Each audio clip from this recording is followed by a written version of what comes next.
ابراہیم بن ادہم یہ خراسان کے بادشاہ ہیں. کون ہے؟ حضرت ابراہیم بن ادہم یہ خراسان کے بادشاہ ہیں.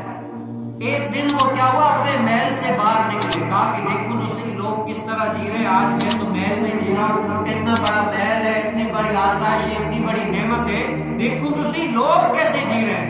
جب حضرت سیدنا ابراہیم بن ادہم اپنے محل سے باہر نکلے ہی تھے نا، آپ نے بھی دیکھا ہوگا روڈوں پر کوئی ایسا ہوگا جس کی قمیض نہیں ہے، کھانے کا کوئی ٹائم نہیں ہے، پتہ نہیں ہے کھانا آئے گا نہیں آئے گا، پتہ ہی نہیں ہے. ایسے لوگ بہت سارے ہوتے ہیں. تو حضرت سیدنا ابراہیم بن ادہم جب محل سے باہر نکلے تو دیکھا کہ ایک بندہ ہے جس کے پاس ایک روٹی ہے، کپڑے بھی ڈھک کے پہنے ہوئے نہیں ہے، بال بھی جو ہے گرد و غبار لگے ہوئے، اس کا کوئی بھی نہیں ہے، روڈ پر ہی سوتا ہے، روڈ پر ہی جو ہے نا اپنا گزر سفر کر رہا ہے. دیکھا کہ اس کے پاس ایک روٹی ہے. اب ایک روٹی اس نے کھا کر کیا کیا، سو گیا. حضرت سیدنا ابراہیم بن ادہم نے دیکھا کہ یہ سو گیا ہے تو ایک کیا کیا، اس کی خادم کی ذمہ داری لگائی کہ خادم دیکھو یہ بندہ سو رہا ہے، جب یہ اٹھے نا تب تم مجھے بتا دینا اور اس کو میرے پاس لے کر آ جانا.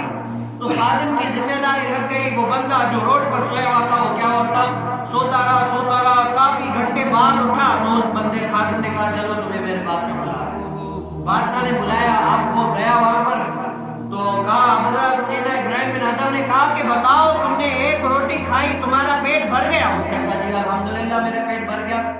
اچھا نیند پرسکون آئی؟ کہا کہ ہاں الحمدللہ نیند بھی ایسی پرسکون آئی، ویسے تو آدھا گھنٹہ یہ آج تو میں 2-3 گھنٹے سویا.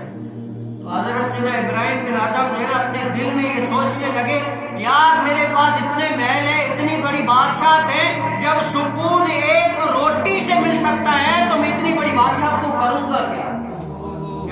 جب سکون ایک روٹی جو روڈ پر ہوتا ہے، ایک روٹی کھا کر پرسکون سوتا ہے، اس کو کوئی ٹینشن نہیں ہے. آج میرے پاس اتنے مالات ہیں، اتنا پیسہ ہے، اتنا دولت ہے، لیکن دلی طور پر پھر بھی میں پرسکون نہیں ہوں، سکون میں نہیں ہوں. تو اتنی دولت اتنے پیسے کا کام کیا میرا؟